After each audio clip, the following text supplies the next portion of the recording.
Boa noite, eu sou Tatiana Pires e, em nome da Fundação Maria Virgínia e José Herculano Pires, apresento a programação do último dia da quinta edição da Semana Maria Virgínia e José Herculano Pires, em comemoração ao aniversário de Herculano. Hoje nós teremos o mini pinga-fogo com o tema A Firme Defesa da Coerência Doutrinária, por José Herculano Pires. Antes de apresentar os palestrantes, eu vou ler uma frase que o Herculano deixou escrita, que é assim: não precisamos de nenhuma complementação marxista para o espiritismo. Pelo contrário, o espiritismo é quem tem muito a dar a todas as filosofias contemporâneas e a todas as ciências, complementando-as com a sua visão integral do homem e da vida. Hoje nós teremos, no nosso mini pinga-fogo, o Arthur Azevedo, falando sobre o livro O Verbo e a Carne. O Arthur é professor, tradutor, divulgador e articulista espírita, autor de 3 obras espíritas. Teremos também a Júlia Nezu, falando sobre Na Hora do Testemunho. A Júlia é vice-presidente da USE de São Paulo e presidente do Centro de Cultura, Documentação e Pesquisa do Espiritismo Eduardo Carvalho Monteiro. E também teremos Marco Milani falando sobre o livro A Pedra e o Joio. O Marco é economista, pós-doutor pela Universidade de Carleton, Canadá, e pela Universidade de Salamanca, na Espanha. Professor da Unicamp, presidente da USE Regional de Campinas e diretor de doutrina da USE de São Paulo, e membro da Liga de Pesquisadores do Espiritismo. Começamos agora, então, com Arthur Azevedo, com o tema O Verbo e a Carne. Por favor, Arthur. Boa noite a todos, uma honra muito grande estar aqui, participando da quinta semana Herculano Pires, que particularmente me é muito caro, né? Sempre me foi muito caro, uma vez que começamos praticamente com seus livros a estudar a doutrina espírita, e muito nele nos inspiramos, uma vez que temos aí nos esforçado para, de certa forma, complementar o seu trabalho. Digo isso porque Herculano Pires fez uma série de comentários, de críticas, né, em relação aos livros de Ramatiz e também ao livro que nós iremos nos referir hoje, que é justamente o tema do livro Verbo e a Carne, que é Os 4 Evangelhos de J.B. Rustem. E certamente a obra O Verbo e a Carne se afigura muito importante até os dias de hoje, uma vez que notamos que, infelizmente, o nosso movimento espírita, mesmo tendo passado muitos anos, né, desde que Herculano Pires nos trouxe esse incentivo a uma postura crítica ao nosso movimento espírita, tem insistido, esse nosso movimento espírita, ou parte dele, tem insistido em acatar, em abraçar, por vezes, obras sem nenhum respaldo doutrinário, obras muitas vezes até antidoutrinárias, como é o caso do livro Os 4 Evangelhos de J.B. Rustem. Então, vendo essa necessidade, eu particularmente dou a minha singela contribuição, trazendo também esses aprofundamentos, mais especificamente em relação ao Espírito Ramatiz, onde temos 2 livros escritos sobre ele, onde nós aprofundamos justamente essa crítica que Herculano fez lá pelos idos dos anos 50, 60 e 70 sobre essas obras. Mas em relação a Rustem, realmente se afigura, como está exarado no livro O Verbo e a Carne, se afigura efetivamente um verdadeiro cavalo de Troia para o nosso movimento espírita. Inicialmente na França, quando, se aproveitando, né, de certas circunstâncias, J.B. Rustem tentou, de certa forma, superar o mestre de Lyon, Allan Kardec, trazendo que para ele seria a revelação da revelação. Veja que isso não faz o menor sentido, haja vista que desde a revelação cristã até a revelação espírita se passaram efetivamente 1857 anos. E ao mesmo tempo que a revelação espírita veio a lume, J.B. Rustem teve a intenção de, inclusive, superar essa revelação espírita que nos foi trazida, como bem sabemos, por Allan Kardec, toda uma pleia de espíritos superiores, direcionada e guiada pelo Espírito da Verdade.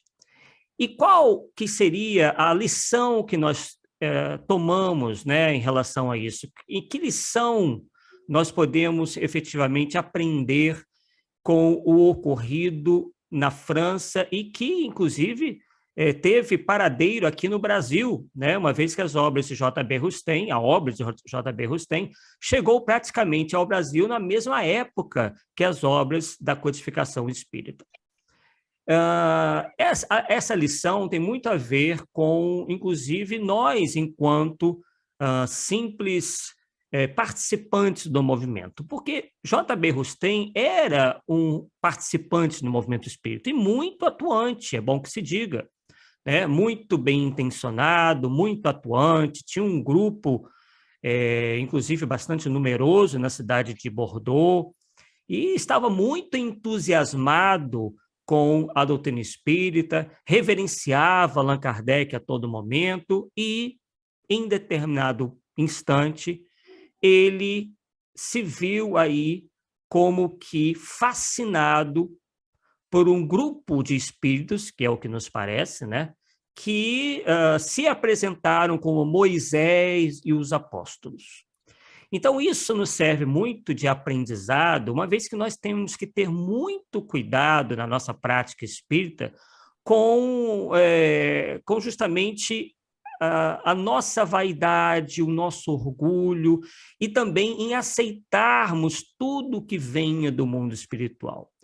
Devido a essa incúria de J.B. Rustem, ele mesmo acabou sendo vítima de uma fascinação, né, de espíritos mistificadores que se passaram por Moisés e os apóstolos e que lhe ditaram, através de uma médium, uma única médium, a Madame Collignon, né, uma robusta obra, mas muito difícil de ler por ser maçante e, principalmente, além de pecar em relação à forma, peca sobremaneira em relação ao seu conteúdo, porque ela vai contra uma série de princípios que nos são muito caros dentro do Espiritismo. Um deles, por exemplo, o princípio da não retrogradação do espírito.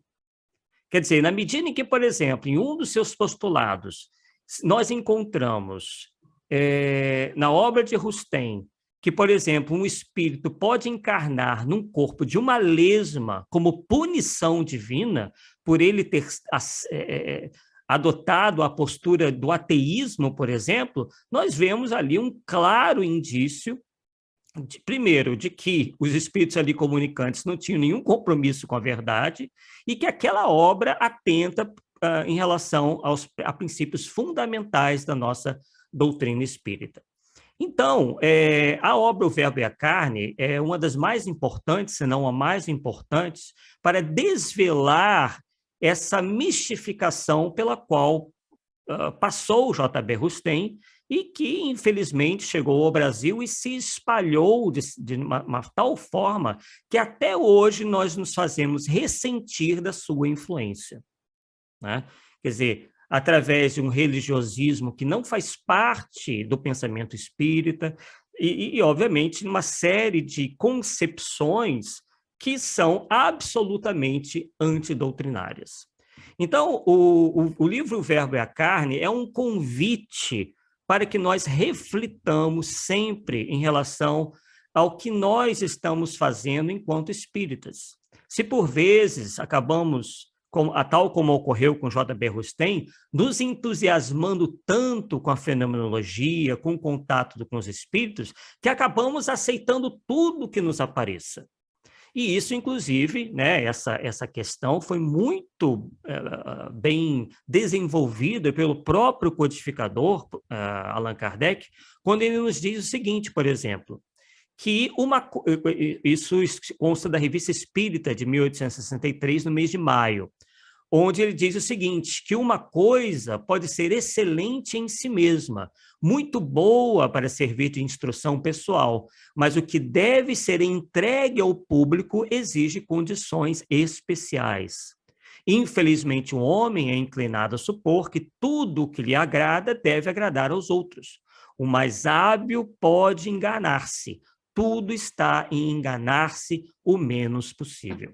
E quando nós vamos estudar um pouco sobre os porquês de J.B. Rustem ter se envolvido com essas ideias todas, nós reconhecemos lá, por exemplo, quem conhece um pouco sobre religiões e mitologias, e ao lermos essa obra de Rustem, nós logo percebemos de início que, por exemplo, o suposto nascimento fluídico de Jesus, né, porque Jesus não teria tido um corpo carnal, né, um corpo feito de carne, mas um corpo fluídico, que então é tanto pregado e divulgado nessa suposta revelação da revelação, é pura e simplesmente uma cópia mal feita dos nascimentos dos semideuses da mitologia greco-romana.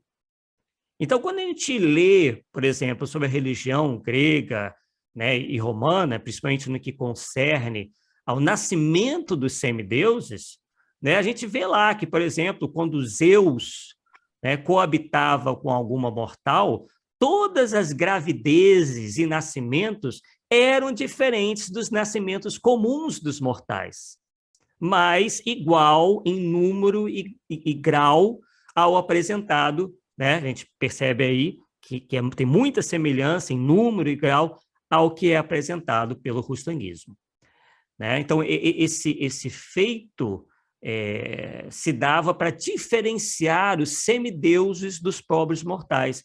E o que o Rustem acabou fazendo, né? O que ele fez em suas obras foi uma tentativa de reviver nada mais, nada menos do que o docetismo do século I ou II, depois de Cristo, que foi pregado por Dociteu e Saturnino, que negavam o corpo carnal de Jesus, possivelmente ainda influenciados por essas ideias da mitologia greco-romana, né?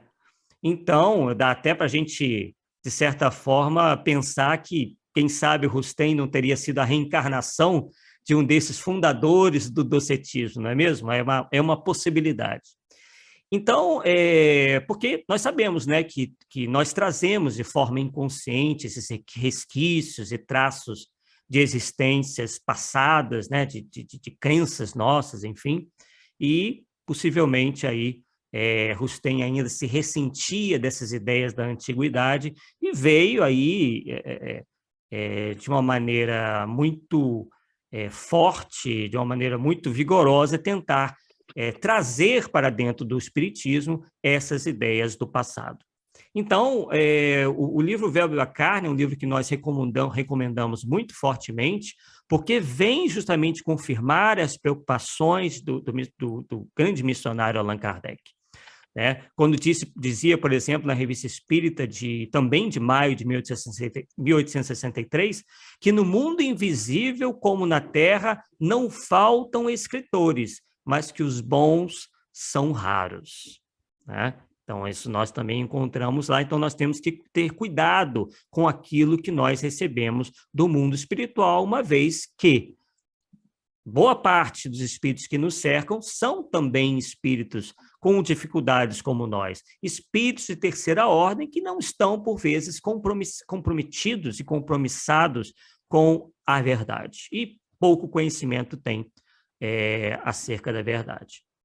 E aí, também no Livro dos Médiuns, nós encontramos o seguinte, que nunca será demasiado repetir, não aceiteis nada cegamente, que cada fato seja submetido a um exame minucioso, aprofundado e severo. E aí é que nós nos questionamos, será que nós temos feito isso dentro do movimento espírita? Será que nós não estamos incorrendo, por vezes, no mesmo erro de J.B. Rustem, de acreditar no primeiro espírito que apareça, seja no nosso centro ou fora dele, e aceitando essas comunicações como sendo autenticamente espíritas?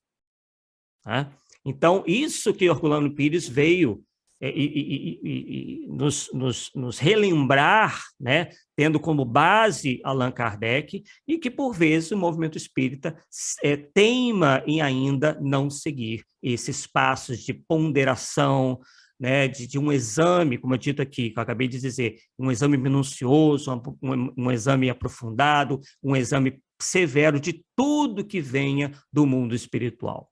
E, para chegarmos às nossas últimas considerações, nós lembramos também de uma mensagem de Santo Agostinho, que consta da Revista Espírita de 1863, do mês de julho, onde ele diz o seguinte: observai e estudai com cuidado as comunicações que recebeis.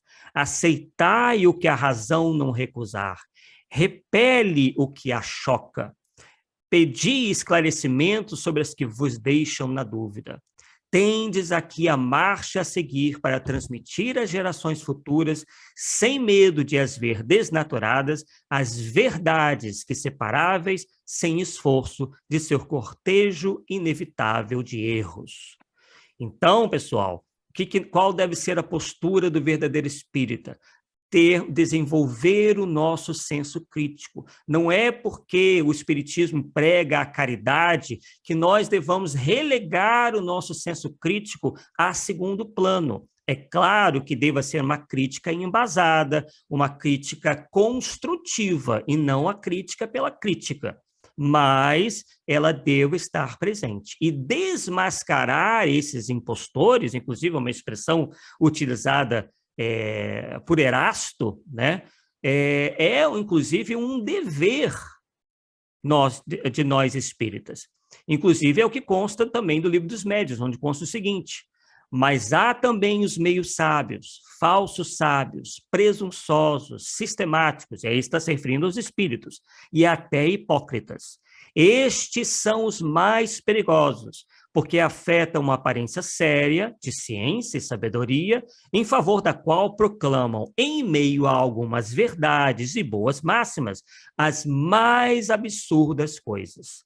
E aí complementa dizendo o seguinte: separar o verdadeiro do falso, descobrir a trapaça oculta numa cascata de palavras bonitas, desmascarar os impostores, eis, sem contradição, uma das maiores dificuldades da ciência espírita.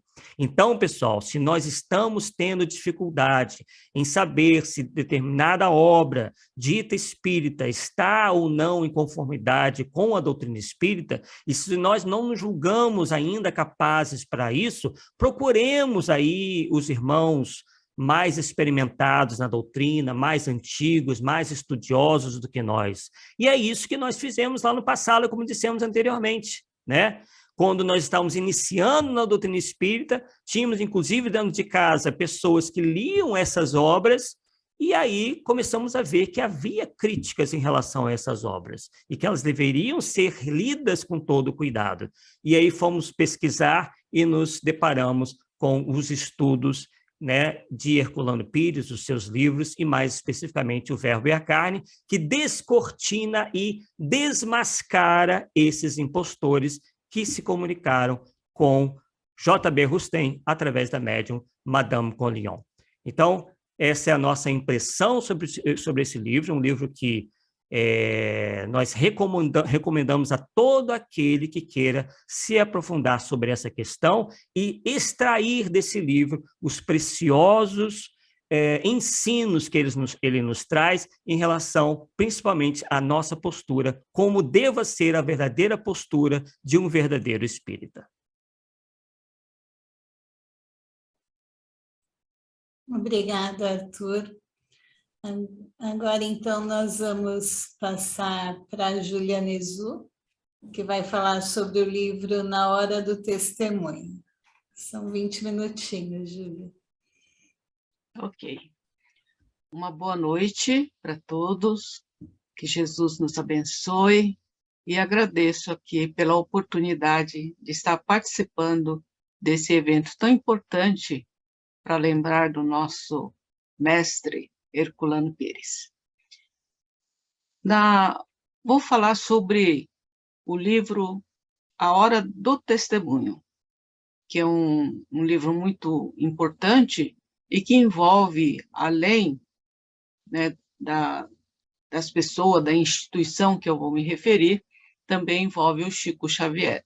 Tanto que esse livro, além das mensagens e também dos textos do Herculano Pires, de uma forma assim bastante veemente, porque ele fez uma grande defesa ali às obras da codificação, também nós vamos encontrar as mensagens que o Chico mandou para o Herculano, dando autorização para que, se ele quisesse, poderia também compor um livro, e o Chico pediu que esse livro viesse a lume. O Chico partiu, inclusive, do Chico, o pedido das suas mensagens, se o Herculano quisesse, então que poderia também fazer parte do livro. E, realmente, o Herculano colocou uma boa parte das mensagens que eram pessoais, mas com autorização do Chico, então ele colocou dentro deste livro. Então, nós vamos encontrar, mas eu percebo, analisando as mensagens que vêm assinadas pelo Emmanuel, sobretudo pelo Emmanuel, e outros espíritos também, mas não tem, assim, aquela defesa nominal, mas sempre trazendo de uma forma muito, eu diria, respeitosa, de uma forma que não venha atacar ninguém e muito menos magoar as pessoas e os corações. Mas sempre trazendo ensinamentos, sempre trazendo orientações. Então, esse livro tem os textos do Herculano, que são as críticas e são as denúncias que ele faz, e o do Chico Xavier, que também faz parte desse livro, tanto que o livro é assinado pelo Herculano e também assinado pelo Chico Xavier. Do que se trata o livro? Em 1974, a Federação Espírita do Estado de São Paulo publicou o Evangelho segundo o Espiritismo numa nova tradução do Paulo Alves de Godoy. Fui amiga dele, trabalhamos juntos, estivemos juntos nos jornais da Federação durante um bom tempo. Então, eu conheci muito bem. E o Paulo Alves Godoy fez uma tradução do Evangelho segundo o Espiritismo e ele fez alterações de palavras deste Evangelho, substituiu as palavras, né, não por sinônimos, mas por outras palavras com a intenção de amenizar os termos mais contundentes, os termos mais fortes, ou os termos que, na opinião dele e do seu grupo, acreditavam que poderiam criar no pensamento das pessoas que fossem ler o Evangelho, né, ideias tristes ou ideias equivocadas. Então, eles fizeram essa mudança. Bom,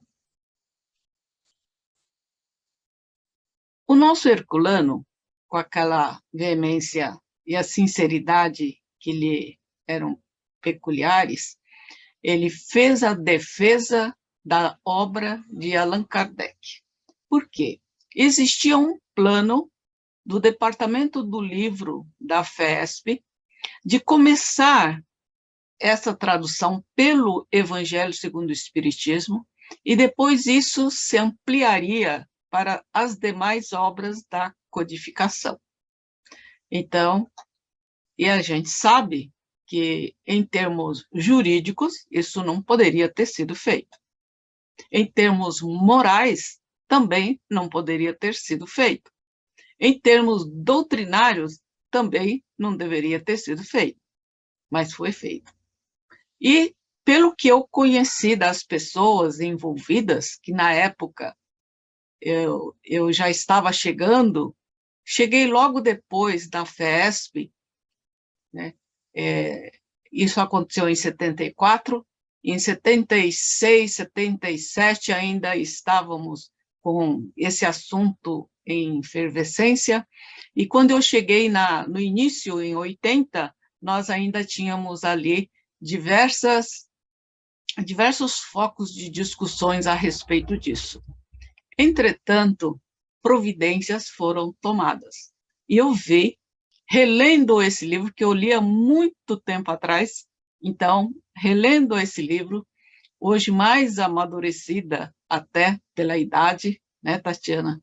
Pela minha própria idade, eu vi o cuidado que o Herculano tomou com relação a essa adulteração do Evangelho segundo o Espiritismo.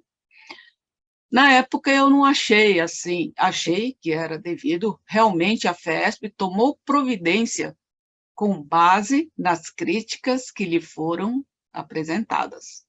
Depois eu posso até contar um pouco sobre isso. Quais são as providências e o que é que aconteceu dentro da FESP. O Marco Milani também participou da FESP, pós esses fatos, porque ele é bem mais jovem do que eu, então ele veio depois, mas ele naturalmente presenciou, ouviu muito falar sobre esse assunto. Mas eu vivi um pouco mais, né?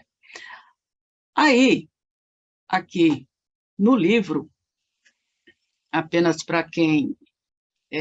eu acho que é um livro que todos nós espíritas, estudiosos, e aquele que quer saber a história do Espiritismo deveria conhecer, para ver a beleza de defesa que o Herculano fez com relação a esse episódio que foi realmente lamentável. Mas o que aconteceu? Um belo dia, o nosso Paulo Alves Godoy e o diretor de então do Departamento do Livro foram visitar o Chico Xavier e conversaram com o Chico sobre diversos assuntos, e entre esses outros assuntos, falaram também sobre amenizar determinados termos que eram encontrados principalmente no Evangelho segundo o Espiritismo, pois que fala ali, né, sobre inimigos, obsessões, que fala sobre a questão, né, sobretudo, tem a palavra duelo, e etc. São muitas palavras que levam a entender um pouco de violência. Então, eles quiseram amenizar essas palavras e trocaram uma ideia com o Chico Xavier.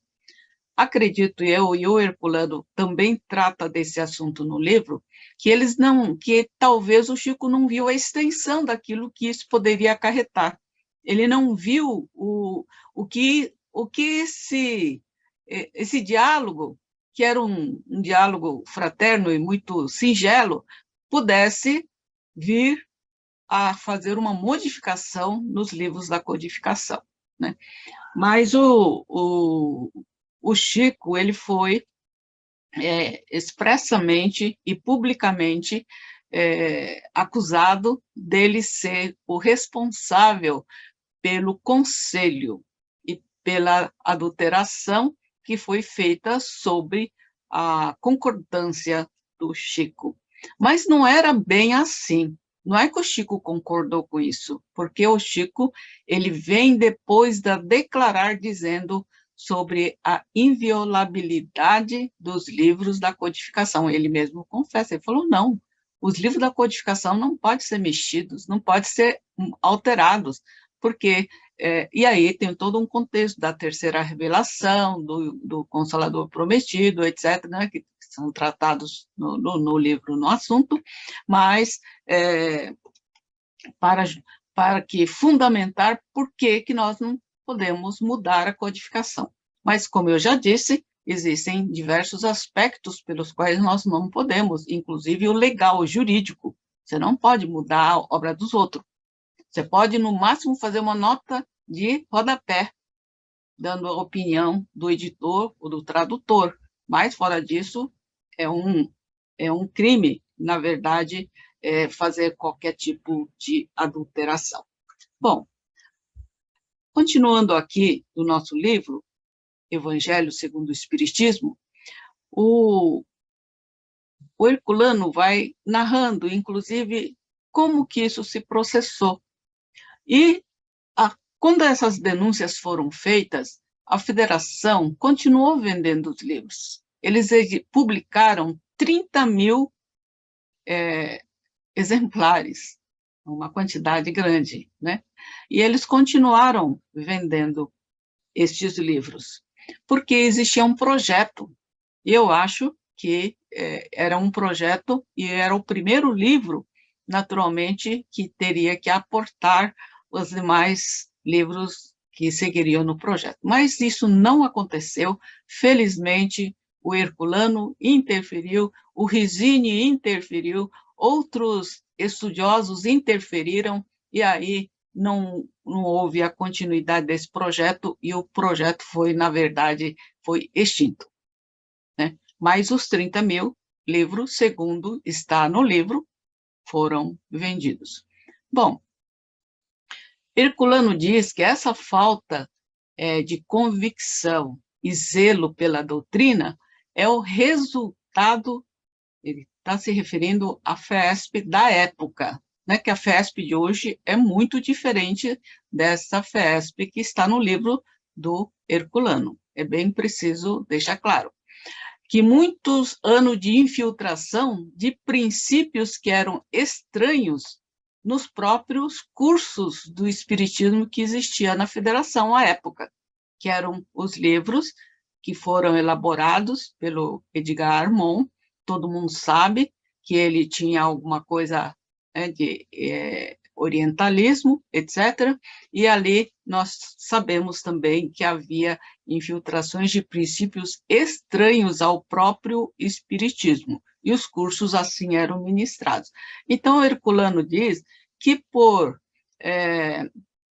e também as entidades espíritas que acompanhavam a FESP acompanhavam também esses cursos. Todos esses cursos foram remodelados, não existe nada ali desse curso, é bom dizer que em 1980 já não tinha mais, né? Em 74 teve esses fatos, 76 nós estamos ainda, esse livro de Herculano é de 76, esclarecendo e deixando as coisas registradas para as futuras gerações de como as coisas aconteceram, mas não tem, em 1980 já havia, esses cursos já não faziam mais parte da federação, né? Em 80, aí entrou aquela fase do Rino Curti, com os livros, aí foi para o outro extremo, né? Foi para os livros do André Luiz, todos os livros do André Luiz, e nada de Kardec estava dentro dos cursos. Essa parte aí, acho que o Marco Milani deve ter participado, ou pelo menos ouvido falar. Aí, quando foi por volta de 85, 86, por aí, uma nova diretoria, que em 85, quem assumiu foi o Teodoro Laudo Sacco, e ele já estava nessa época ajudando em diversas coisas na federação, e ele então propôs para o conselho e propôs também para todos nós, né, da FESP, que trocássemos esse curso e colocasse primordialmente os livros da codificação de Allan Kardec.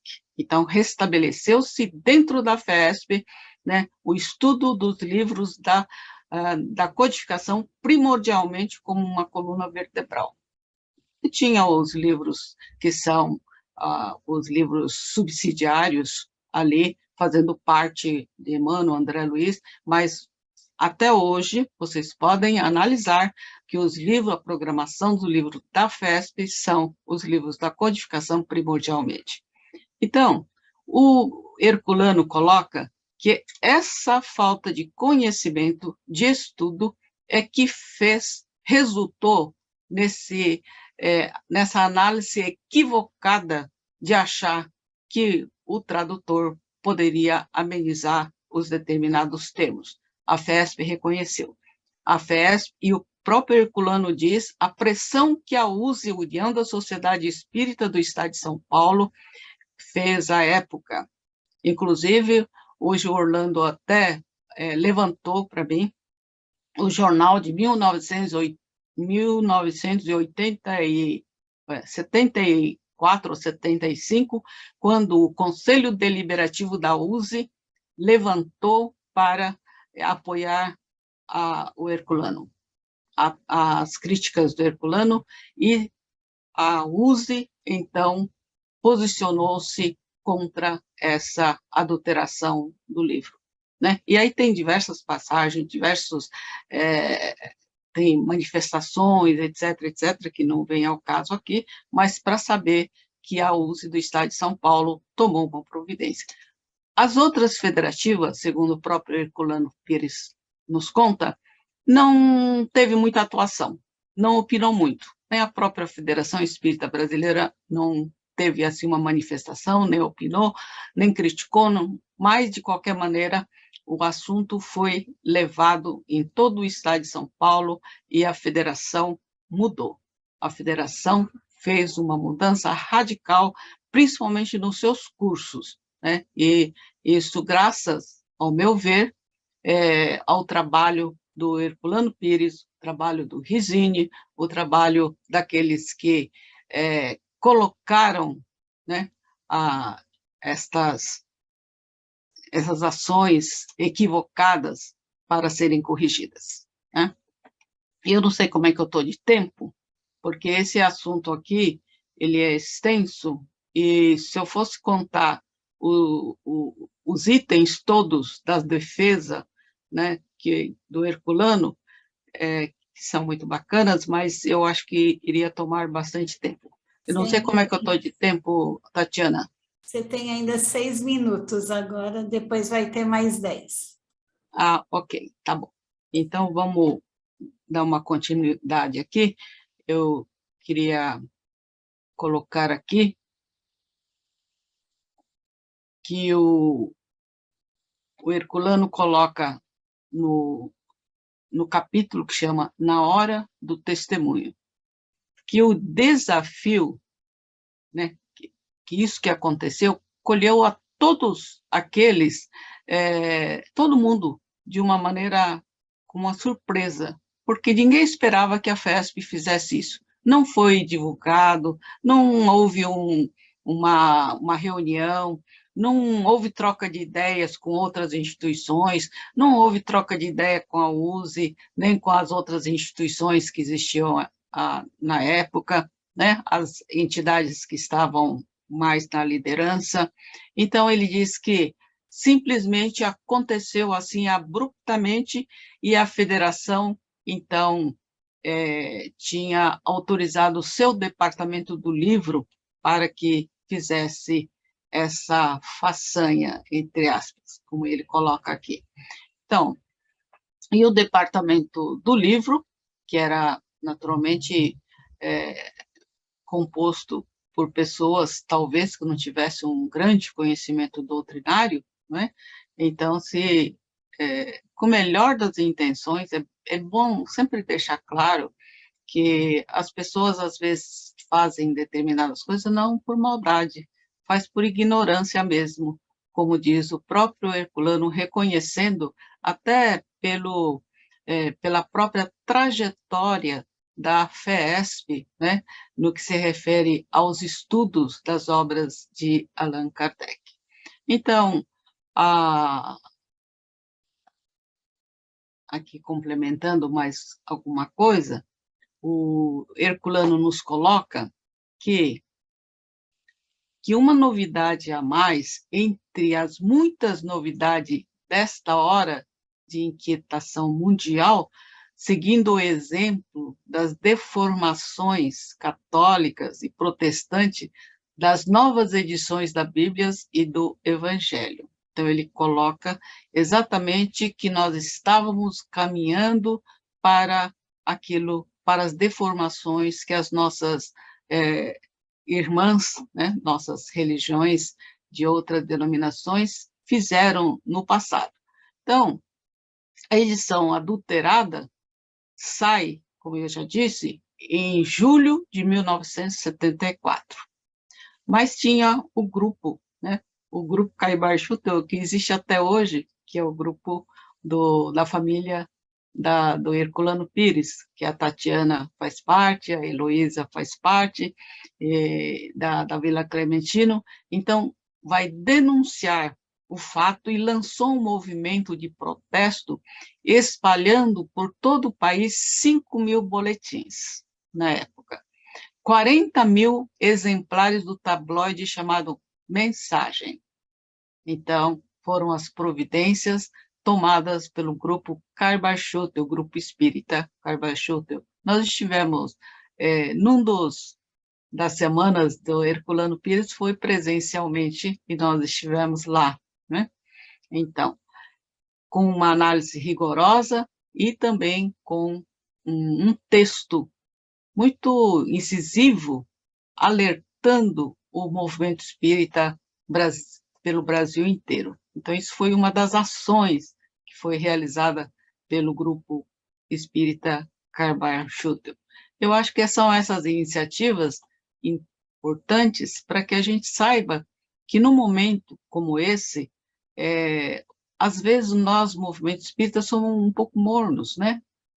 Às vezes nós não tomamos muitas providências, e tem momento que você precisa tomar uma providência, porque senão vai descaracterizar a doutrina espírita. E a gente trabalha muito para que tenhamos que manter a unidade doutrinária do espiritismo, senão, daqui a pouco, como dizia o Herculano, vamos fazer uma coxa de retalhos, né? E vamos criar um outro espiritismo sincrético. E muitas vezes nós tivemos essas tentativas. Até hoje eu mandei uma imagem de um livro, né, para o Marco Milani. Eu falei, olha, hoje amanheceu o dia nublado aí, porque eu estava pesquisando outras coisas e caiu esse livro bem na minha tela, né? O Novo Livro dos Espíritos. Aí eu falei, como que pode um novo livro dos Espíritos? Também nós tivemos ali um companheiro de muito boa vontade, um grande trabalhador na assistência social, mas ele tinha uma visão equivocada, né? E ele escreveu também o Novo Livro dos Espíritos. Não sei se o Marco lembra disso, o nosso irmão lá, acho que eu nem vou dizer o nome, senão o pessoal vai procurar o livro dele para ler, não é? Mas ele reescreveu o livro colocando a atualidade científica e etc. Mas se você analisar os conceitos que ele colocou lá, você fala, mas não é possível que ele ache que isso daqui é melhor do que o Livro dos Espíritos deixado, né, codificado por Allan Kardec. Mas, enfim, volta e meia surgem novidadeiros por aí, como diz a Heloísa Pires. A Heloísa é que me ensinou a falar dos novidadeiros. Então, surgem os novidadeiros por aí, querendo modificar a doutrina, querendo atualizar a doutrina, entre aspas, e etc. Né? Nós não sabemos ainda, após nem 200 anos de espiritismo nós não temos ainda, então nós ainda não conseguimos aprender tudo aquilo que está ali. Então, também aqui, só para terminar, lembrar que Herculano Pires, na época, ele tinha um programa no Limiar do Amanhã, na Rádio Mulher. E tem as fitas que acho que na fundação está à disposição, né, Tatiana?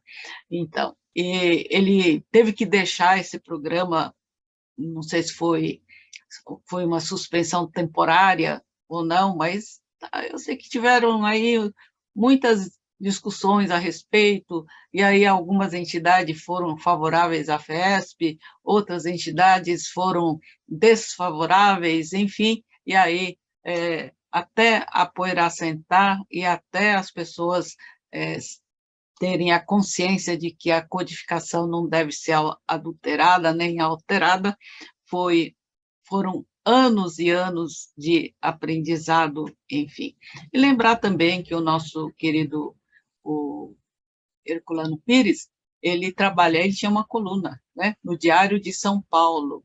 Ele, todos os dias tinha uma coluna. Você sabe que eu conheci o Herculano Pires, eu era jovem, morava lá no interior do estado de São Paulo, e a única coisa que eu recebia da capital era o jornal, que era o Diário de São Paulo, que meu pai assinava para a gente, né? Nós não tínhamos rádio, nós não tínhamos televisão, nós tínhamos o jornal, o Diário de São Paulo, e eu recortava todas as crônicas do Herculano Pires e colava num caderno. Depois que eu descobri que o Herculano Pires era o pseudônimo do Herculano Pires, né? Então, tinha pelo menos alguém lá do interior, né, que achava, nossa, fantástico aquilo que ele escrevia. Bom, e o Diário de São Paulo, sabe que nessas crônicas o Chico participava junto com o Herculano Pires, os dois faziam uma parceria. Sabia, Marco, que os dois faziam essa parceria? Que bacana, né? Juntamente com o Chico. Eu li diversas coisas aqui que o Herculano escreveu sobre o Chico Xavier, fiquei muito emocionada de reler, né, essa amizade dos dois, como os dois se respeitavam, como o Herculano tinha consideração pelo trabalho do Chico Xavier, né? Então, acho que é isso. Vamos encerrando por aqui e convido a todos para que leiam o livro, né? Porque eu não serei capaz de reproduzir aquilo que Herculano escreveu tão lindamente. Obrigada, Júlia. Agora, então, a gente vai receber o Marco Milani. Boa noite, Marco. Ele vai falar sobre o livro A Pedra e o Joio. Boa noite, Tatiane. Quero deixar já aqui a satisfação, deixar o registro, né, desse momento que, para mim, é sempre uma honra participar da Semana Maria Virgínia e Herculano Pires, ainda mais com um grupo tão coeso e tão dedicado, né, à proposta como a Júlia comentou, do mestre Herculano Pires, como você viu, Tatiane, o Herculaninho também, deixo aqui meu abraço, né, pela gentileza e pela seriedade dessa proposta, assim como para a Heloísa também, e a todos aqueles que estão contribuindo, né, para essa semana. Bom, para mim é uma grande satisfação também, porque toda vez que eu tenho a oportunidade de tratar algum assunto envolvendo Herculano Pires, eu posso até remontar as minhas próprias origens no Espiritismo, que foi uma das primeiras leituras que eu tive, e eu diria que foi uma das que, se não foi a maior, né? Claro, obviamente a gente tem Kardec como referência principal, mas eu diria que Herculano Pires teve um papel muito importante, né, nessa minha trajetória de estudos, então eu agradeço também mais uma vez por estar aqui nesse contexto.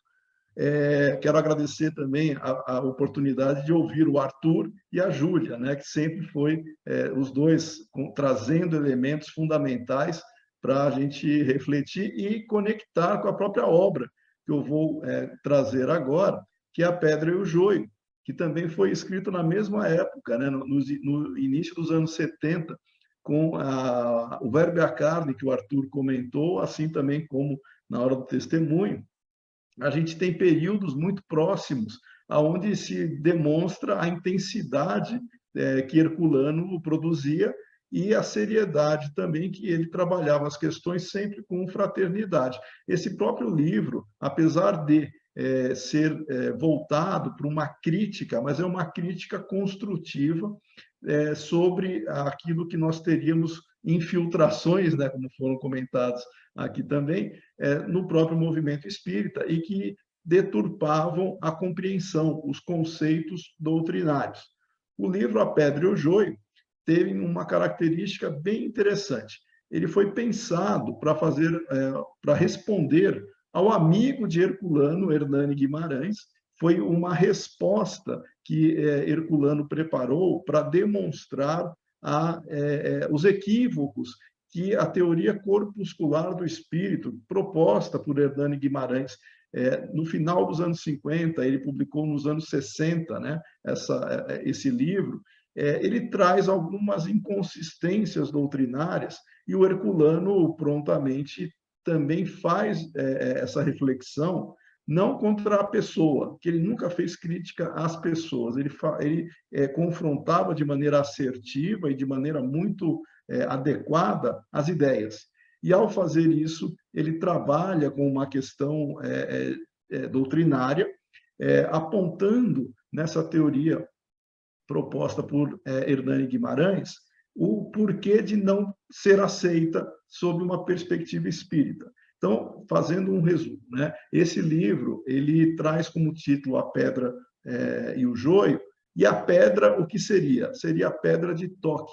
O Herculano abre o livro trazendo a relevância do uso da pedra de toque na mineração, no pessoal que trabalha com joias, né? Também, porque é aquela que vai avaliar e apontar o grau de pureza, né, de metais preciosos. E aí ele usa a pedra de toque para, justamente fazendo uma analogia com as obras de Kardec, que seriam a pedra de toque para qualquer ideia, qualquer novidade, como a Júlia comentou, né, dos novidadeiros, qualquer linha que poderia até ser para contribuir para a reflexão, e por que não nós estarmos abertos a avanços, mas tem que passar por essa avaliação, né, pela pedra de toque, que é justamente os conceitos, os princípios e valores espíritas apresentados por Allan Kardec. E o livro A Pedra e o Joio, portanto, faz uma referência a essa situação de compararmos a doutrina espírita apresentada por Kardec como a pedra de toque, e o joio, obviamente, fazendo também uma referência ao trigo e ao joio, seria aquele componente que não é útil, não faz parte da chamada pureza, né, daquilo que nós teríamos para separar o joio do trigo. Obviamente, o trigo ele vai alimentar, ele é útil, ele tem características saudáveis, e o joio, não, ele cresce junto com o trigo, por sinal, mas ele tem, inclusive, toxinas, né, que podem prejudicar, no caso do seu consumo.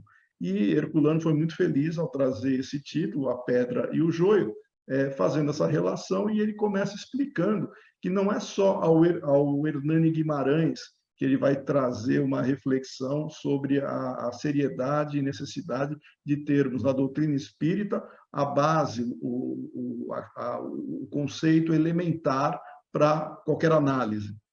Ele abre isso para qualquer ideia, para qualquer tipo de infiltração que nós poderíamos ter, ou até de confronto com ideias, né, para verificar se elas são consistentes ou não sob o ensino dos espíritos.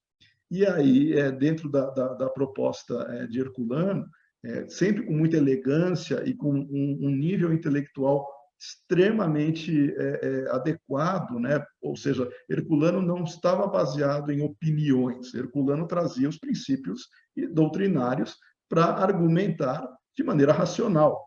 E ele vai desmontando a proposta do Hernani Guimarães, que tentava fazer uma aproximação da teoria espírita com teorias científicas, mas de caráter materialista. E foi justamente nesta crítica mais específica que Herculano apontou o erro de Hernani ao tentar reduzir o espiritismo para se adequar a uma perspectiva materialista científica. E quando Hernani tenta justificar que o universo ele poderia ser encarado sob uma faceta material composta por átomos, e aí vem a teoria dele, né? Ele começa a trazer algumas características de átomos especiais que teriam alguns elementos, inclusive espirituais. Ele materializa, né, o espírito, e o Herculano confronta isso até com a ideia dos elementos gerais do universo, que só tem dois, espírito e matéria. Você não tem só matéria e a matéria vai assumindo caráter especial, espiritualizando-se. Não. Você tem espírito e matéria. O espírito, por definição, o princípio inteligente, Ele inicia a sua jornada evolutiva com a sua característica espiritual, diferenciando-se do elemento material ou do princípio material. Isso, filosoficamente, nós sustentamos o caráter doutrinário dos elementos gerais com apenas esses dois. Mas, na teoria corpuscular do Hernani, ele traz isso para um caráter mais material, e dentro da materialidade você teria aspectos espirituais para se desenvolver aí o próprio espírito.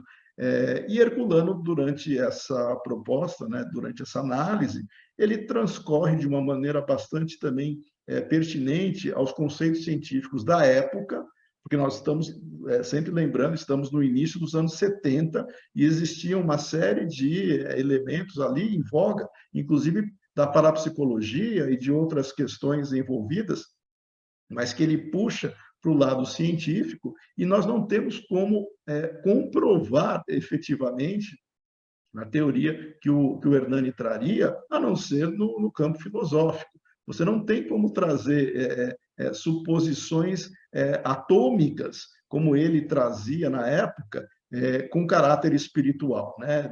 Nem na época, nem hoje a gente teria isso, até porque o Herculano já desvencilhou muito bem, né, e separou esses dois elementos, sob o aspecto doutrinário.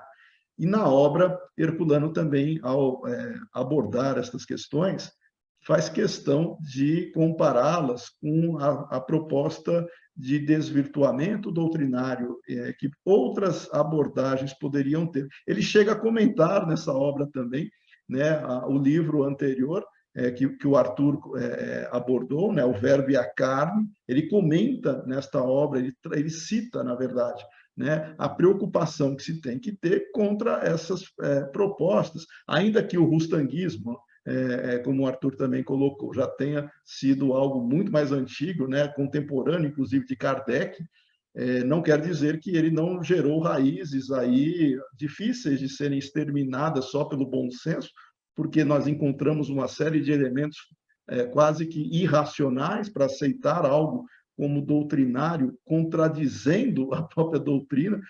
Logicamente, você não tem como aceitar princípios antagônicos, até em filosofia, na lógica em particular, tem o princípio da não contradição, não dá para abraçar ao mesmo tempo princípios contraditórios, e é isso que geralmente essas teorias que se dizem inovadoras ou que se dizem avançadas até, procuram trazer, quando, na verdade, muitas delas apenas remontam outras teorias mais antigas ainda, que já se mostraram ineficazes ou ineficientes para explicar a realidade, muitas delas calcadas no misticismo e na magia e na superstição, enquanto outras, trazendo uma roupagem científica, busca-se dar um caráter inovador, quando, na verdade, só se está trazendo opiniões sem embasamento. Não só no caso da teoria corpuscular do espírito, que a gente pode embasar, e aí já sou eu fazendo esta relação, mas que o Herculano permite, né, dada a sua literatura, é a mesma coisa com a apometria, modernamente trazendo, né, pessoas que querem trazer a obra de Lacerda, por exemplo, não que o Lacerda, como a Júlia disse muito bem, estivesse imbuído de má fé para propor uma nova teoria, uma nova abordagem da realidade espiritual e da assistência aos espíritos. Não que ele tenha sido motivado por má fé ou até por ignorância. Ele era médico, ele tinha conhecimento sobre algumas características científicas, orgânicas, mas ele não se aprofundou de maneira adequada na parte doutrinária. Aí ele demonstra uma incompatibilidade muito grande para propor na apometria princípios que são contraditórios aos princípios espíritas, uma série deles, né, vários corpos perispirituais, né, enfim, não é a temática de hoje, mas é só para trazer como exemplo esse tipo de situação que o Herculano combate. Não só Herculano poderíamos considerá-lo como se fosse o representante maior desses elevados, né, desses grandes trabalhadores da seara espírita, e não tinham receio, nem medo, nem de se expor para enfrentar esses desvirtuamentos. Nós vimos aqui, a Júlia comentou também, o próprio Herculano enfrentou diferentes desafios nos ambientes que ele frequentou, simplesmente porque as pessoas estavam ou não querendo se envolver, ou procurando fechar os olhos, ou não ter a hombridade que se deve ter para enfrentar aquilo que poderia prejudicar o conhecimento e a compreensão do Espiritismo. Aquele que se deixa levar e admite o joio misturado com o trigo, justamente ele não compreendeu o que seria a fé raciocinada e a capacidade que cada um tem para lutar contra esses problemas, para estar em paz com a própria consciência. Aquele que, tendo a oportunidade, não se mobiliza, não atua, não avança no esclarecimento, na busca da verdade, ele vai responder, sim, da própria consciência, pelo imobilismo que ele teve e pelas dificuldades e empecilhos que ele possa ter gerado para outros que buscavam a compreensão da doutrina espírita. Era esse o papel do dirigente. É esse o papel daquele que busca trazer conforto, esperança, mas não só isso, principalmente instrução que nós podemos absorver do ensino dos espíritos para que nós consigamos compreender quem nós somos, de onde viemos, para onde iremos. Herculano, como filósofo, principalmente dentro de uma tese interexistencialista, né, ele aperfeiçoa o caráter existencialista para trazer o ser interexistencial e aí acabar com a angústia da morte, que Herculano também estudou dentro desta linha, e que ele tem livros, né? Herculano era bastante profícuo nessa linha, mas um dos livros que eu recomendaria, inclusive, fruto do seu trabalho na Universidade do Estado de São Paulo, que fez com que ele tivesse na sua publicação, da sua dissertação de filosofia, né, o Ser e a Serenidade, que eu acho que a Paideia também deve publicar, né, Tati? Acho que a Paideia também publica. O Ser e a Serenidade reflete justamente o esforço que o Herculano traz para elucidar, e não somente ao público espírita. Veja que esta obra foi discutida e trabalhada no ambiente filosófico, e ele foi reconhecido como um dos filósofos espíritas por pares, que nem espírita eram, mas dada a consistência de sua abordagem filosófica. Igualmente, na ciência, nós podemos trazer Herculano discutindo, como discutiu com Hernani Guimarães, mesmo sendo amigos, ele teve a coragem e a sinceridade, a honestidade intelectual de trazer aquilo que não poderia comprometer o espiritismo. Quando se abre-se mão, muitas vezes, né, da situação de você parecer fraterno, entre aspas, porque Herculano era fraterno, mas quando ele aponta um problema, muita gente pode encarar isso como uma crítica antifraterna, aí vem o problema das pessoas emocionalmente, talvez, sensíveis, que não sabem diferenciar o que é discutir ideias do que seja encobrir males em nome da harmonia. Isso é uma falsidade e uma desonestidade intelectual que Herculano não sofria. Pelo contrário, Herculano trazia dentro da sua proposta de esclarecimento tudo aquilo que corroboraria o espiritismo na sua essência. Por isso que a pedra de toque nada mais é do que você trazer para confronto, você trazer para discussão da doutrina espírita por Allan Kardec. Allan Kardec é a pedra de toque no seu trabalho, na sua codificação, que nada mais é do que o reflexo do ensino dos espíritos, para nós enfrentarmos qualquer tipo de análise doutrinária.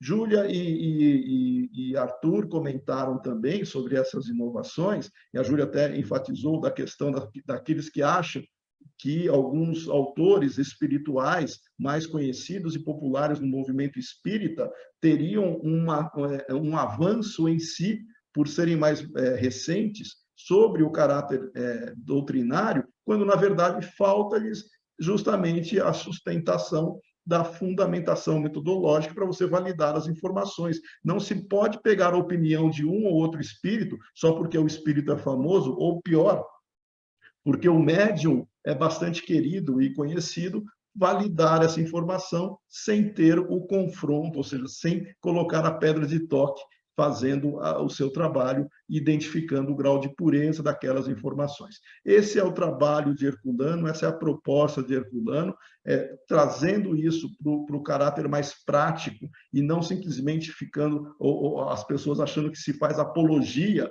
quase uma idolatria da pessoa. Claro que, como ser humano, todos nós podemos e devemos nos aperfeiçoar e crescer, todos nós temos pontos, mas estilos próprios que para alguns podem ser mais agradáveis, pode se apreciar mais, outros podem ter algumas reservas ou restrições, isso não importa. O que importa, vamos deixar de legado, são os frutos, e pelos frutos nós vamos conhecer a essência, né, da árvore, e aí Herculano nos deixou vários frutos, demonstrando a sua coerência, a sua consistência, e principalmente o seu zelo pela doutrina, acima de qualquer tentativa de você proteger ou acobertar pessoas.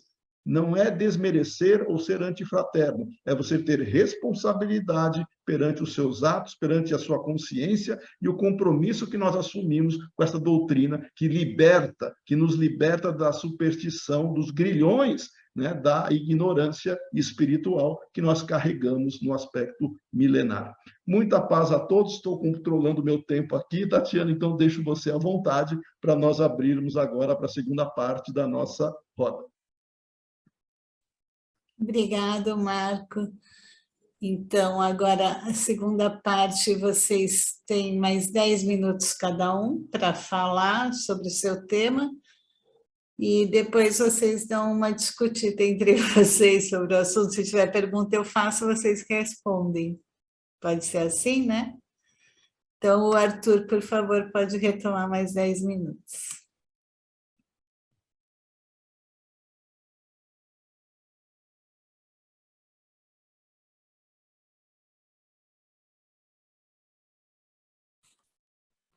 Prontinho, ajeitando meu microfone aqui, senão vocês não me ouvem. Então, reflexões muito importantes, né? Temos aí um tempo um pouco mais curto para falar de obras que são muito extensas, né? Que dizem respeito a tantas questões, né? Mas realmente são reflexões muito importantes. Me fez lembrar uma outra obra tão importante de Herculano Pires, igualmente importante, que é o Centro Espírita. A importância que tem o Centro Espírita em justamente nos auxiliar nesse caminho de fidelidade doutrinária, de coerência doutrinária, e obviamente que o Centro Espírita, sem os seus dirigentes e sem os seus participantes, nada é, né? Não vai passar de um prédio ou de uma casa qualquer, sem qualquer utilidade. Então, mais uma vez, temos que fazer essa reflexão enquanto participantes do Centro Espírita, sejamos dirigentes ou não, para que realmente possamos dar a nossa contribuição, fazer a nossa parte nessa construção que é o movimento espírita.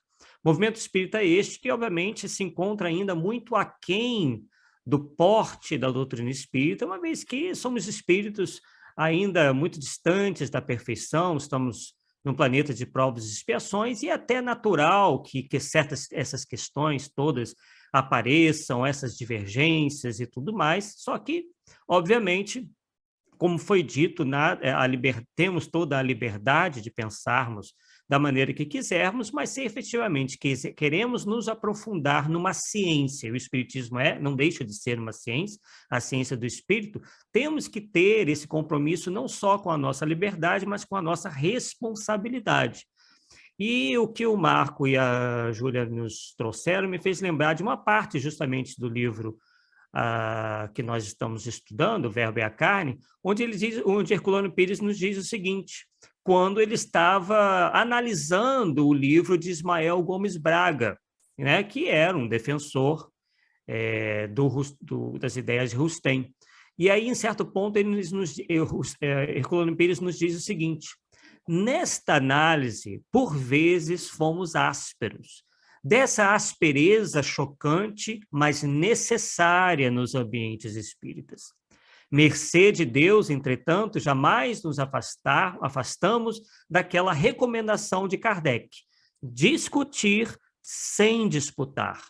nunca deixamos de citar fielmente as fontes, nunca faltamos com respeito à lógica, aos fatos, à verdade. Se de passagem fizemos referências a pessoas, vivas ou desencarnadas, jamais ferimos condições personalíssimas. É que essas criaturas estavam ligadas à projeção social de acontecimentos que interessam a gente espírita de modo muito particular.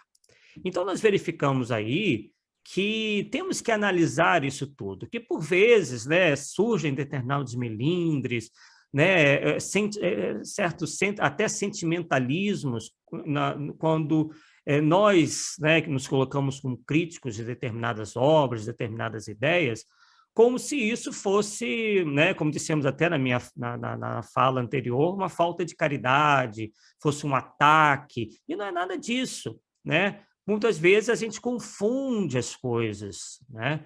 Então, não se trata, como foi bem dito aí pelo Marco, e também referendado pela Júlia, de atacarmos pessoas, mas sim, obviamente, quando a citamos é que há uma razão para isso, porque essas pessoas, assim como nós, à medida em que participamos de um movimento como o movimento espírita, obviamente que quando produzimos algum trabalho, tanto positivo quanto não tão positivo dentro dessa seara, estamos aí, obviamente, submetidos a crítica, estamos submetidos a ter nossas ideias contestadas ou aprovadas. Isso é muito natural.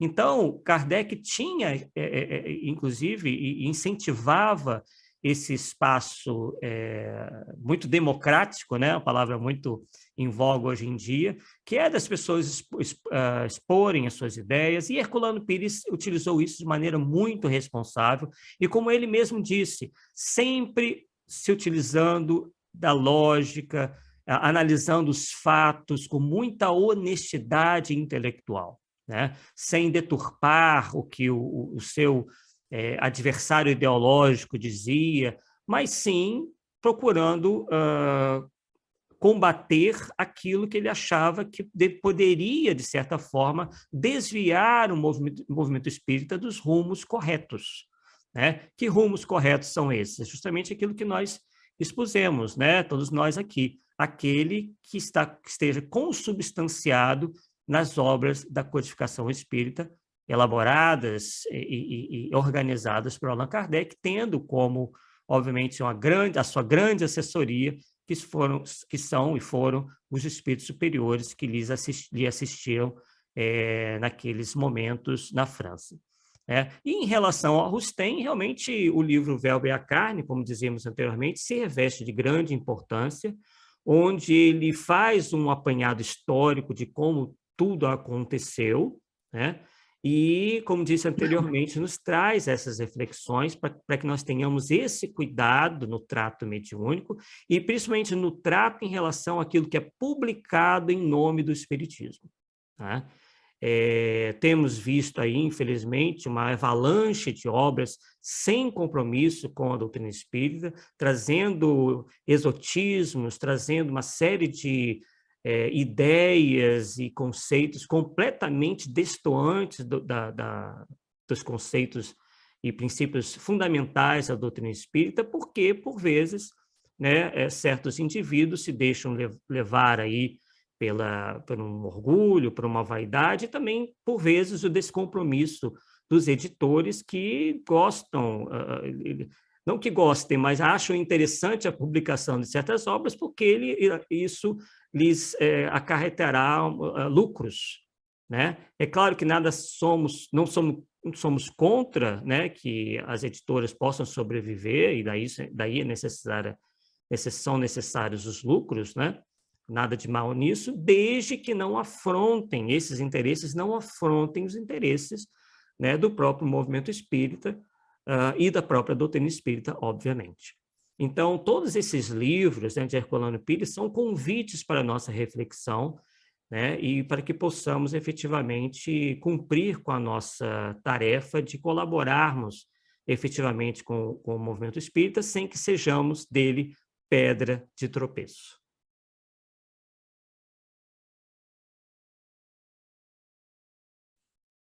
Obrigada, Arthur. Agora, Júlia, você tem mais 10 minutinhos para conversar com a gente. Tá bom. Eu queria refletir também, neste momento, né, já que falamos tanto sobre a adulteração do Evangelho segundo o Espiritismo, alertar que nós temos no nosso movimento espírita os livros da codificação adulterados. Como assim? Existem tradutores que, eu volto a dizer, muito possivelmente com a melhor das intenções, eles fizeram uma tradução, não a tradução literal, mas fizeram uma tradução que, segundo eles, querem facilitar o entendimento das pessoas. Então, usaram, ali no caso, eu não vejo como uma deturpação, porque não houve mudança, talvez não tanto no sentido, mas nós encontramos livros sendo vendidos como os livros da codificação, mas que, se você analisá-los, vai chegar à conclusão de que até o sentido dado originariamente estão deturpados, estão modificados. Isso com a intenção de tornar um livro mais fácil leitura para a juventude, para os mais jovens, para os mais simples. Então, a gente encontra isso. Tem duas editoras, tem uma que já fechou suas atividades, mas não sei como é que ficaram os seus livros, mas esses livros da codificação foram traduzidos por pessoas com essa intenção. Também você vai encontrar uma outra instituição que trabalha com o livro nesse mesmo sentido e que, ao meu ver, está bem o sentido, os conceitos que você vai entender ou buscar nesses livros estão muito diferentes do original. Então, acho que os dirigentes precisam prestar atenção a essas alterações, adulterações que nós encontramos no movimento espírita, nas livrarias ditas espíritas, e que, na verdade, estão ali com o nome de espiritismo, deturpando a própria doutrina. Também eu queria lembrar aqui dos livros de autoajuda que entram no mercado espírita como se fossem livros da doutrina espírita. Na verdade, são livros de autoajuda, não é? E tem tantas outras literaturas ditas espíritas que, na verdade, os conteúdos são espiritualistas. Então, eu acho, não que não possam circular, cada um tem o livre-arbítrio de escolher o livro que quiser ler, mas o editor, o autor, deveria escrever na capa livro espiritualista, né? Ou então pode escrever espiritualista com temática espírita ou contendo temática espírita. Aí sabe que tem algumas coisas que estão dentro dos princípios da doutrina espírita. Então, isso me ocorre muito aproveitando que estamos falando de adulteração, né? E a gente tem aquela polêmica também das adulterações, de pós-Kardec, etc., que eu acho que aqui não vem ao caso neste momento, né? E para quem quiser estudar sobre esses assuntos, tem um fórum próprio para isso, mas pelo menos deixar um alerta para o movimento espírita. Os dirigentes têm a responsabilidade de colocar os livros doutrinariamente analisados nas prateleiras à disposição daqueles que chegam nas suas casas espíritas, né? Então, às vezes eu vou fazer palestra em alguma casa que tem de tudo, até espiritismo, né? Então, é complicado isso.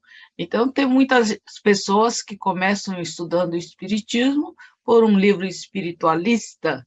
Então, é claro que essa pessoa não tem uma base sólida e fica muito fácil de quando se tornar um dirigente espírita, porque a gente vai, com o passar do tempo, vamos nos envolvendo em trabalhos, em atividades, e uma certa hora alguém nos convida para participar da diretoria, para participar do conselho, principalmente porque o Centro Espírita não tem uma quantidade grande disponível, né, de trabalhadores, principalmente para assumir um cargo de direção.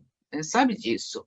Então, entram aqueles nossos irmãos que têm um conhecimento superficial da doutrina espírita, e aí fica muito fácil para introduzir certas práticas não espíritas, porque desconhece, né? Não conhece aquilo que é espiritismo e aquilo que não é espiritismo. Eu acho que nesse momento, está certo que a USE, o Departamento de Doutrina, tem um trabalho muito importante, mas o Herculano faz falta nos nossos dias, porque ele escrevia muito, denunciava, e também ele embasava, né, e fundamentava as suas críticas de uma maneira que era, ao meu ver, assim, irrefutável. Então, acho que estão faltando pessoas. Nós temos aí o Marco, e também esse pessoal que participa, né, da Liga dos Pesquisadores e outros estudiosos que estão aí aprofundando no estudo da doutrina espírita, mas eu vejo que ainda nós estamos aí sentindo muita falta, né, de um Rizzini, de um Herculano, e de outros aí, o próprio Embaçaí, pai, né, que era um grande estudioso da doutrina espírita. Eu quero terminar a minha fala aqui, lembrando uma fala do Herculano Pires, que está nesse livro, quando ele diz que, diante dessas adulterações, ele está se referindo a esse episódio da adulteração, né, do Evangelho segundo o Espiritismo, e ele diz que é preciso aprendermos a respeitar a doutrina espírita como uma dádiva celeste que Jesus nos prometeu e nos enviou na hora precisa, no momento em que o nosso pobre mundo se preparava para um avanço decisivo na superação das suas condições de indigente do cosmos. Quem tem a autoridade para corrigir Jesus, Kardec e o Espírito de Verdade? É uma pergunta que ele faz. Outra pergunta que ele faz: qual o missionário de sabedoria infusa que apareceu na Terra para nos provar que os ensinos do Evangelho proclamados pelo Espiritismo devem ser substituídos por fábulas? Ele é um pouco forte, ele fala de fábulas forjadas por este ou por aquele indivíduo pretensioso, não é? Então, as reflexões aqui do nosso Herculano, que nos coloca o pé no chão para que, principalmente aquele que é dirigente de uma casa espírita, leia Herculano, estude Herculano, né? Para que a gente possa nos motivarmos, sobretudo, a praticarmos a doutrina espírita, para não virar uma coxa de retalho, para que a gente não faça do espiritismo ali um movimento sincrético de outras práticas não espíritas com o nome de espiritismo.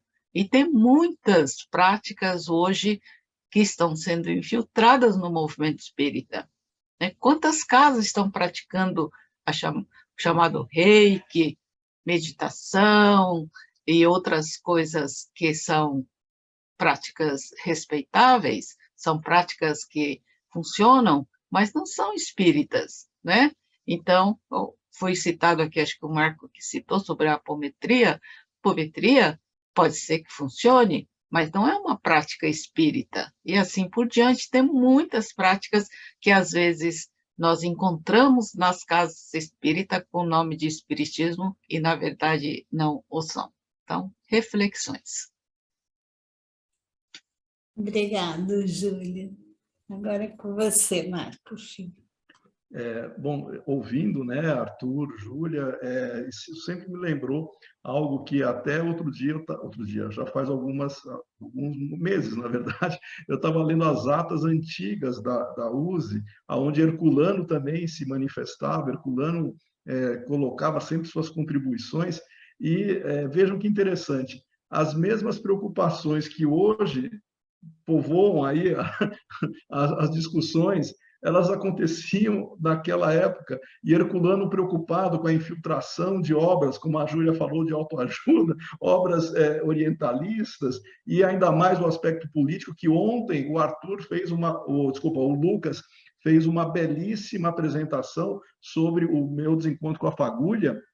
Recomendo a quem não viu, veja a exposição do Lucas ontem, que foi brilhante, aonde os problemas políticos retornaram. Então, é uma questão cíclica, né?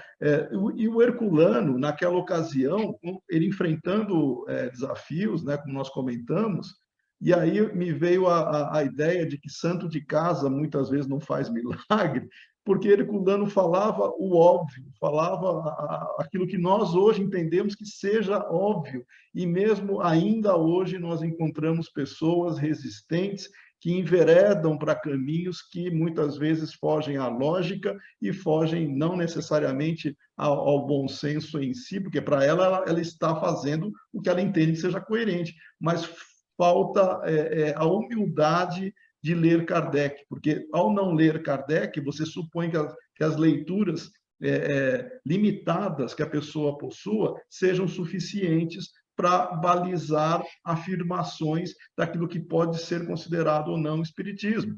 E aí, fazendo uma reflexão, não só pela questão dos autores orientalistas, místicos, supersticiosos, ou até sobre a própria estrutura do movimento espírita, pela característica supersticiosa de muitos adeptos, porque o espiritismo ele é composto por um movimento heterogêneo, né? As pessoas têm diferentes níveis de maturidade, não se pode esperar a maturidade de todo mundo. Pessoas entrando agora, ou até pessoas mais antigas na doutrina, mas que não se debruçaram o suficiente e se esforçaram o suficiente para refletir sobre o ensino dos espíritos, nós encontramos diferentes interpretações da mesma doutrina. Não é por isso que a gente vai julgar ou culpar alguém pelas limitações intelectuais ou até morais que se tem. Todos nós temos.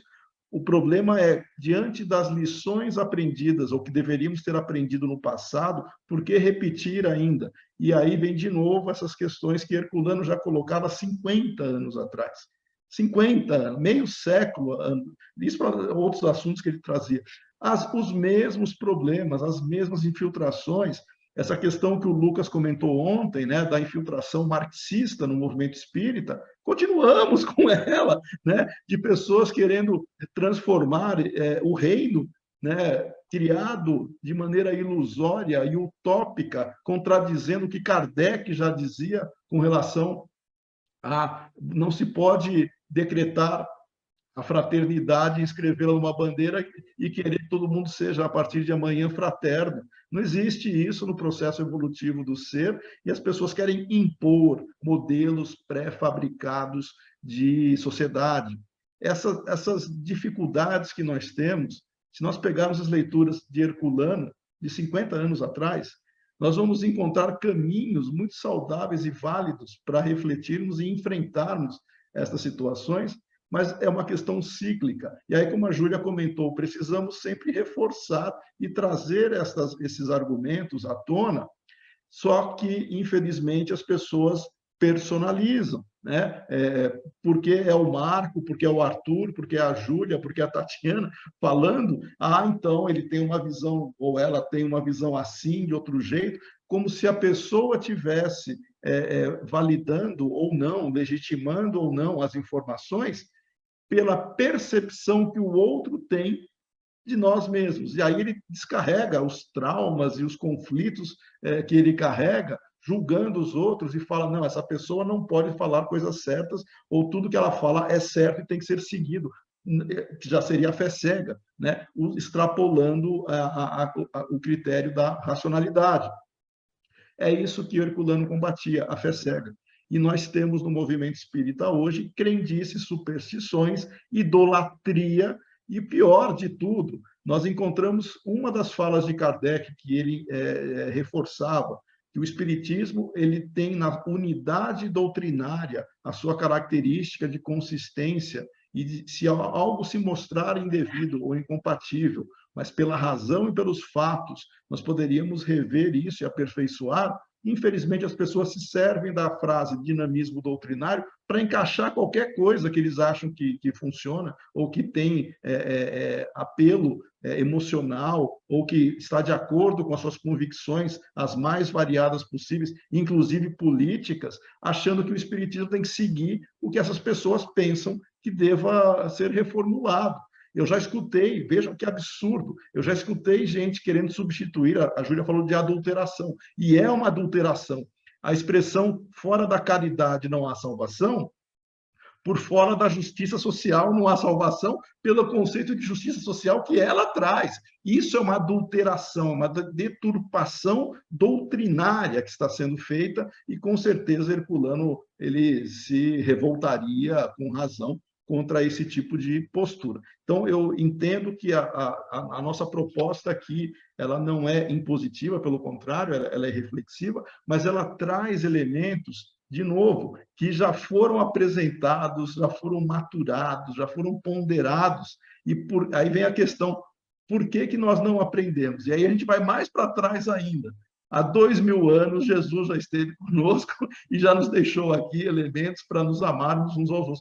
Por que nós não conseguimos fazer isso se há 2000 anos nós estamos aprendendo a nos amar? Não é por causa de 50 anos que a gente já vai entender, né, toda essa proposta. Então, fica aí o desafio, né, que nós temos, ou seja, estamos num mundo de expiações e provas sem a perspectiva de criar um mundo das delícias da noite para o dia, porque nós ainda temos um grande desafio interior a ser enfrentado pelo desenvolvimento intelecto e moral, sem ter aquela função bastante, eu diria, infantil, de querer mudar o outro para que o mundo fique melhor.